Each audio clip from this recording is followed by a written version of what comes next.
شاگردان عزیز، هر کدام ما خواه نخواه همچون یک عضو جامعه در این یا اون چاره‌بینی اشتراک میکنیم و بعضا میشود که غیر اختیار یا ما را آگاه نکرده به ما نوبت سخن میدهند. البته شخصی که بسیار سخنوری کرده است در این مورد دست و پا نمیخورد، چون که وی البته یک تجربه دارد، یک مهارت سخنگویی دارد، بنابراین با وی چندان مشکل نمی شود. اما برای اونهایی که بار اول گپ میزنند البته 2 جمله یا 3 جمله گفتن بسیار مشکلی میکند. برای چی؟ برای اون که وی قبلا آماده نشده است. بچه های عزیز، انا همین شخص سخنور پیش از اون که به منبر براید و در حضور مردم بسیاری سخن گوید وی باید آمادگی خوب دیده باشد. یکی از فیلسوفان مشهور یونان قدیم ارسطو در اثرش ریتوریکا 5 مرحله آمادگی به جریان سخنوری را پیشنهاد کرده است. این 5 مرحله از کدام ها عبارتند؟ مرحله اول جستجو و انتخاب کردن موضوع سخنوری، جمع آوردن دلیل سخنوری است. شاگردان عزیز، شما من باوری دارم کاری کورسی نوشته اید، کارهای علمی نوشته اید یا کاری خطی نوشته اید و البته یک قسمتون اگر از کتاب عیناً رو بردار کرده باشید، قسم دیگرتون زحمت کشیده کوشش کرده اید که از نقطه نظر خود موضوع را بررسی کنید. یعنی وقتی که شما جستجو میکنید و یک موضوع انتخاب میکنید، خواه نخواه برای اون که اون چیزی که میگویید خشک و خالی نبراید حتما دلیل گرد می آورید. یعنی با ادبیات وابسته به موضوعتون مراجعت میکنید. البته هر اون چیزی که ما از ادبیات گوناگون گرد می آوریم اون را یکی پای همدیگر گذاشته از نام خودمون بیان کرده نمی توانیم. ما تنها یک اقتباس میگیریم تا اینکه اون چیزی که گفتیم اون را اثبات کرده توانیم. یعنی برای خشک و خالی نبرآمدن سخن خود ما یک اقتباس می آوریم، یک شعبیت خوب می آوریم، بعضا از خزینه زبان عمومی خلقی استفاده می بریم، از ضرب المثل و مقال ها، پند و حکمت های مردمی هم فایده می بریم. چیز دیگری که در همین مرحله می خواهم به شما گویم، برای آنکه یک موضوع جالب انتخاب کرده شود سخنور باید تاریخ را خوب داند. یعنی وی داند که کدام موضوع ها الکی بررسی شدند و کدام موضوع زمانوی را بررسی کردن لازم است که به اهل نشست، به اهل تالار، شنوندگان یک معلومات نو داده تواند. چون که خود شما هم خوب میدانید که همین یک چیز معلوم را اگر به شما گویند شما زود دلبزن میشوید، دیگر گوش کردن نمیخواهید برای اینکه اون را شما میدانید. اما وقتی که دلیل نو است، درباره یگان اختراعات نو است یا اینکه درباره یگان حادثه است و شما تا این دم نظیرش رو ندیده بودید، الکی توجه شما رو به خود جلب میکند. برای همین موضوع سخنوری رو وقتی که انتخاب کردنی میشوید انا همین جنبه ها رو باید به نظر گیرید. یعنی موضوع باید زمانوی باشد و به درد جامعه درمان شده تواند. یعنی یک مسئله باشد که تا این دم اون مورد بررسی قرار نگرفته باشد. بعد از مرحله اول، یعنی وقتی که ما موضوع رو انتخاب کردیم، دلیل ها رو گرد آوردیم، در مرحله دوم هر اون چیزی که جمع آوردیم به تنظیم می دراریم. یعنی تنظیم مندرجه سخنوری است. ما متن را آماده میکنیم، حتما اون را اصلاح میکنیم، تحریر میکنیم و در یک شکل میبیاریم که به مردم اون را رونمایی کردن امکان پذیر باشد. در مرحله سیوم اگر موضوعتون موضوع علمی باشد اون را از نقطه نظر علمی پرقوت میکنیم. اگر موضوعتون رود و موضوع آزاد باشد، فرض کردیم موضوع زن مادر، دوست داشتن وطن، فرض کردیم بزرگداشت دوستی یا اینکه موضوع یگان پند و اخلاقی باشد، شما امکان دارید که از واسطه های مؤثر زبان و نطق استفاده برید و آن را آرایش دهید. چون که اگر همین خیلی خشک و خالی گپ زنیم چندان تاثیر نمی بخشد. اما اگر با آن مواسطه های موثری بیان را ضم کنیم، از ضرب المثل و مقاله های استفاده بریم، از واحد های فرازیولوژی زبان یعنی عباره های ریخته و استوار زبان استفاده کنیم، از مرادفات که به ما دامان وسیع بیان مطلب را میدهند آنها را کار فرماییم، البته نطق ما الکی رنگ دیگر میگیرد، تاثیرش هم زیادتر می شود. بنابراین هنگامی که ما مطلب رو بررسی کردنی می شویم باید همین جنبه رو به نظر گیریم. یعنی موضوع علمی باشد آرا نمی دهیم، چون که اسلوب علمی اسلوب خشک و خالی است. در واقع تنها اصطلاحات همون یک ساحه معین است، اما در موضوع آزاد امکانات ما و شما زیادتر است. در مرحله چهارم همون متن آماده شده را باید سخنور حفظ کند. یعنی از یاد کردن مندرجه سخنوری است. این برای که ها لازم است؟ این برای آنهای لازم است که بار اول به منبر میبرند. حتی آنهایی که یک چند مرتبه برآمدن، آنها هم کوشش میکنند که پیشکی متن را آماده کنند، عنصرهای برزیادش را برآورند و به قول همین قیماق سخنی خود را به اهل نشست یعنی آماده کنند.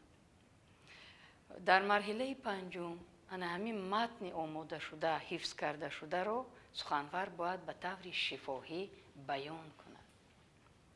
یعنی در همین 5 مرحله آمادگی الکی سخنور در خود یک استواری را تشکل میدهد. چرا؟ وای دلش پر است که وای تیار است، میداند که درباره چی باید صحبت کند. چون که شاگردان عزیز خود شما هم میدانید که حتی یک حرف بیجا گفته شده بعضا مطلب سخنور را به اهل نشست چندان درست بازگو کرده نمیتواند. حتی یک کلمه نادرست استفاده شده میتواند که مناسبت های دو کشور را ویران کند. بنابراین حتی شاعران، یکی از شاعران مشهور بدر کشمیری میگوید که سخنگویی بود کاری خطرناک، سخن دانسته گوید اهل ادراک. یعنی برای آنکه سخنور در منبر بی آبرو نشود و باید سخنی گوید که همون تأثیر سخنانی وی به اهل نشست رسد. اگر موضوع سخنوری غمگین باشد، فرض کنیم غم انگیز باشد، باید همین احساس غم و اندوه در شنونده هم بیدار شود، یعنی حاصل شود. همین احساس باید در خود شنونده هم با وجود آید. اما اگر موضوع شادی و سرور باشد، باید همین حالت شادمانی در چهره هر یک شنونده و مشاهده رسد. انا در همین مورد گفته میتوانیم که سخنور در بیان مطلب خود چی شده است؟ موفق شده است. یعنی بعضا می شود دوستان عزیز که همین مطلب یک است، اما همون را باید طرز به شنونده بیان کرد که شنونده از شنیدن آن یعنی ملالش نآید، تبش خیره نشود. در این مورد سخنور باید چیکار کند؟ و باید به عزت نفس شنونده نرسد. در انتخاب و استفاده کلمه ها و واحد های زبان چقدر میتواند باید احتیاط کند، چون که هر کدام مورد استفاده دارد. شما همین از ادبیات حتی در مکتب‌های میانه هم باید در خاطر داشته باشید. خواب هارون الرشید را در خاطر دارید. هارون الرشید خواب می‌بیند که تمام دندانهایش ریخته‌اند. و وزیر امر می‌دهد که معبران را دعوت کند تا اینکه آنها تعبیر خواب او را گویند. وزیر 2 معبر را دعوت می‌کند. معبر اول به نزد هارون الرشید می‌دراید. شاه خوابش را میگوید و معبر چنین تعبیر میکند. شاه هم تعبیر خواب شما این است که تمام خویش و اقربای شما قبل از شما بمیرند. هارون الرشید به غضب می آید و میگوید او تمام خویش و اقربای من قبل از من بمیرند، من چه کسی باشم؟ و امر میدهد به وزیر که برید او را مجازات کنید. معابر دوم رو دعوت میکند.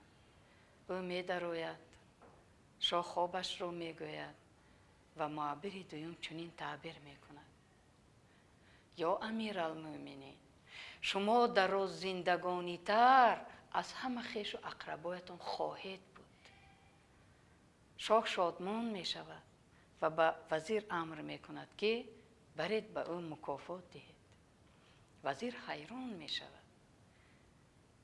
به نزد شاه می درآید و می گوید: شاهم، مراد هر دو معابر یکی بود، چرا به یکی مکافات به دیگری مجازات فرمودید؟ شاه می گوید: بله، مراد هر دو یکی بود.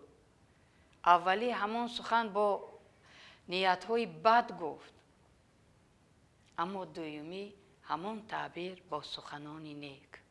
از عبارت تا عبارت فرق است. ببینید، مضمون همون است، فقط معبر اول در انتخاب واحدهای زبان غلط کرده است. در جای وی معبر می توانیم هر کدام ما و شما هم باشیم. در این مورد قصه و حکایه ها خیلی زیاده. یک شاه اسب داشت، بسیار اسبش را دوست می داشت. نام اسبش ناز بود. با مقربانش گفته بود که اگر کسی خبری مرگ اسبم را به من بیارد، سرش را از تنش جدا می کنم. اتفاقا اسب می میرد. مقربان شاه غمگین می شود. چطور به شاه رسانیدن این خبر را نمی دانند. به نزد وزیر می روند و می گویند چه کار باید کرد؟ اسب شاه مرده است. وزیر می گوید به خانه هایتان روید، صبح دم یک علاجش را می یابید. پگاهی وزیر به نزد شاه می درآید و می گوید: شاهم، ناز کرد، پاهاش دراز کرد. شاه از جای می خیزد با قهر و غضب: مرد گوی؟ وزیر می گوید: شاهم، من نگفتم، شما گفتید. شاه تبسم می کند و از امر کردهش سر می پیچد. یعنی بینید، تنها همین یک کلمه الکه اگر به مورد گفته می شد، سر از تن اون مردم جدا می شد. اما همین یک سخنی به مورد گفته وزیر جان اینقدر انسانها را خرید. شما میدانیدن پا دراز کردن این بیشرفانه مردن است. همین خطابیشی معنی دارد. مردن است، به یک حساب مرگ بیشرفانه است میگویند. لیکن به هر حال همون نامی اسب موافق کرده آن را یافته به شاه بیان کردن هم کاری هر کس نیست. یعنی از این گفته ها چی برمی آید شاگردان عزیز؟ از این گفته ها همین برمی آید که برای آن که ما و شما یک سخنی خوب، یک سخنی سازنده گفته توانیم، آزاد میکروفون رو در دستمون داشته توانیم، باید آماده باشیم. آمادگی از چی عبارت است؟ ترکیب لغوی ما باید بای باشد. یعنی ما باید کلمه های بسیار را دانیم تا اینکه هر دفعه که فرض کردیم در یک متن سخن درباره روی رود، 5-6 مرتبه فقط روی نگوییم و از چهره و لقای و عارض و دیگر مرادفایش استفاده بریم. ما باید ذخیره فریزیولوژی باید داشته باشیم. ضرب المثل و مقال، شعرها رو بسیار زیاد کنیم. ما باید شعرها رو تحلیل کرده توانیم. برای این باید ادبیات بدیهی رو بیشتر خوانیم. اکثر وقت شاگردان با من سوال میدهند که چیکار کنیم که انا همون حالت اضطرابی که قبل از سخنگویی پیدا می شود اون رو برطرف کنیم. برای این هم دوستان عزیز علاج هست. برای این در خانه شما یک پارچه از اثر بدیهی رو میگیرید، میخونید و در نزد آینه ایستاده بلند مضمونش رو گفتن میگیرید. وقتی که یک چند مرتبه گفتید، الکه همون اضطراب آهسته آهسته از بین می رود. چون که الکه همون متن در ذهن شما می نشینه. یا اینکه می توانید در نزد آینه روبرو با آینه ایستید و یک فرض کنیم یگان اشیا رو تصور کنید که اون بلندگویک است و دلخواه موضوع رو انتخاب میکنید و گویا در پیشتان مردم بسیاری نشستند، در پیش آنها سخنوری کردن میگیرید. یک مرتبه غلط میکنید، مرتبه دوم مشکلتون میافتد، اما مرتبه سوم الکی زبانتون گشوده میشه و شما آزاد مطلبتون رو بیان کرده میتوانید. من بسیار وقت شما به شب نشینی ها میروید، به توی میروید، بعضا وقتی که به یگان کس نوبتی سخن میدهند میگوید من چی گویم؟ همین بلندگویک رو که گرفتید از گفتن همین خیلی سخنها خودداری کنید، چون که این سخنها سخنور رو در نزد جمعیت بی‌آبرو میکنن. یا بعضا میگویند در نزد همین شخصیت های بزرگ سخن گفتن ما عیب است. این رو هم نگویید، چون که شخصیت بزرگ نقطه نظر خود را میگوید. شما 4 جمله یا 1 دهه سخن خود را میگویید، یعنی شما باید صاحب سخن خود باشید. لایق بزرگ چی میگوید؟ میگوید گرچه در بزم بزرگان کودکی گهوارم، با همه کم ظرفی خود جزو این سیارم. با همون خاکساری هم، با همون فرض کردیم جوانی هم میگوید در بزم بزرگان یک عضو همون جمعیت من به حساب میروم. بنابراین باید همین خیلی یک سخن گفته توانم. از این رو من همیشه به شاگردان توصیه میدهم که پیش از آن که به یک شب نشینی و جمع آمد میروید، همیشه یگان سخن تیار کنید، آماده کنید که تا اینکه در حضور اهل نشست، اهل جامعه بی‌آبرو نشوید. اگر سوال داشته باشید شاگردان عزیز، آماده‌ام که به سوالاتتان جواب کنم.